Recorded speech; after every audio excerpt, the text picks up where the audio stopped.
Hello and welcome to another Looney Tunes commentary. If you're new to the channel, consider subscribing as it helps out the channel, and give this video a like if you do like it.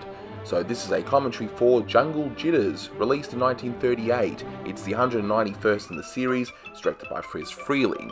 And just a word of warning that this does contain negative depictions of Africans. The reason for that, well, you'll see for yourself in the very first shot. It's pretty bad. Yeah, so strap in and yeah, let's go through this hellish experience together. So it's the 5th cartoon in the Censored 11 series. So basically, if you're new to the channel and you're not aware what the Censored 11 cartoons are, they're basically a series of 11 cartoons that were broadcast on TV for a time, but then and they were given to a television distributor who then, because of the negative depictions of Africans and basically people of colour, they removed those cartoons off television circulation. So yeah, there were obviously plenty of other Warner's cartoons and, well, even cartoons from other studios that contain poor depictions of people of colour, but those 11 are more notable because, yeah, they were frequently broadcast on television up until they were removed.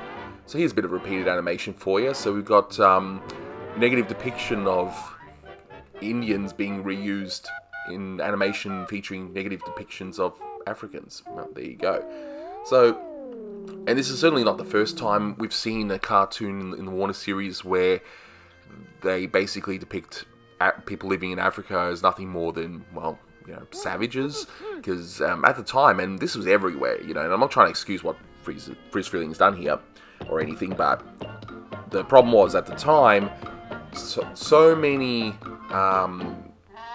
pieces in the media, be it, you know, books, pulp magazines, because comic books didn't quite take off around this time. I think comic strips did, but not books as we know it.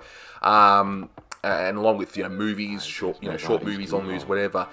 That it's always, yeah, the white civilized folk and the black, well, uncivilized or even savage folk, you know, which is obviously unfortunate, but yeah, well, obviously we need to learn from the past in order to move on. That's my opinion. Anyway, so this sequence, the beginning part was animated by Cal Dalton, and Ken Harris does the rest.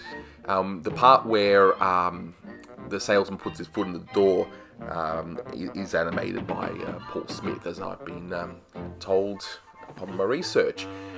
Now, this particular salesman character is based off a radio show character, Elmer Blurt, played by comedian Al Pierce. And what's really interesting is that the Cannibal Queen that we'll see shortly is also based off another character in that same radio show. And I've just also noticed that there was one part in Little Red Walking Hood where you had the wolf doing a little bit of an impression of this same character, so I believe, yeah, it was from that radio show, which must have been pretty popular given how many references we've had to it so far. You know, when we see the Cannibal Queen, yeah, as I said, she's another character, but wow, look, this is just, well, hold the onions, but like these gags here, just, you just look at it and go, well, yeah, it's you know, the humour is obviously, haha, you know, these primitives, they don't know anything about cultured and civilized society, you know, look how stupid they are, ha ha ha, you know, that's, yeah, like, stuff like this, I'm just shaking my head going, alright, let's get on with it, let's get on with it. Thankfully, the part with the, you know, with the salesman and the Cannibal Queen's not too bad, at least that one part. You know, you can sort of watch and it's, you know, not as bad, but it is interesting. So the Cannibal Queen is based off the Tizzy Lish character from the same radio show. The character model seems to be reused from I Only Have Eyes for You, that older lady that was in the beginning of that and the end of that Tex Avery short. And of course we've got a that's bad.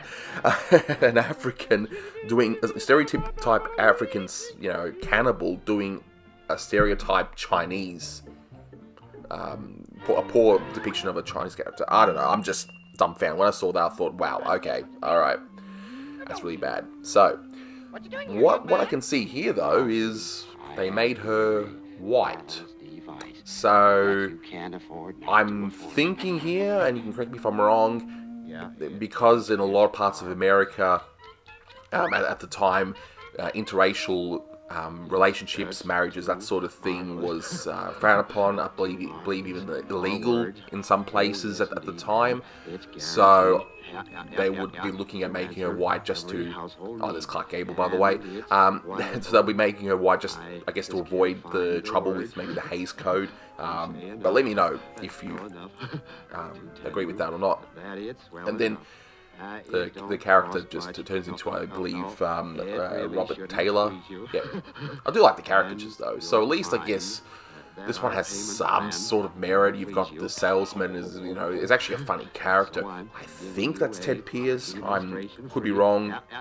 Some people seem to think it is, but and I know that all the natives and stuff were voiced by Mel Blanc in a role which I'm sure he would have come to regret in his later years.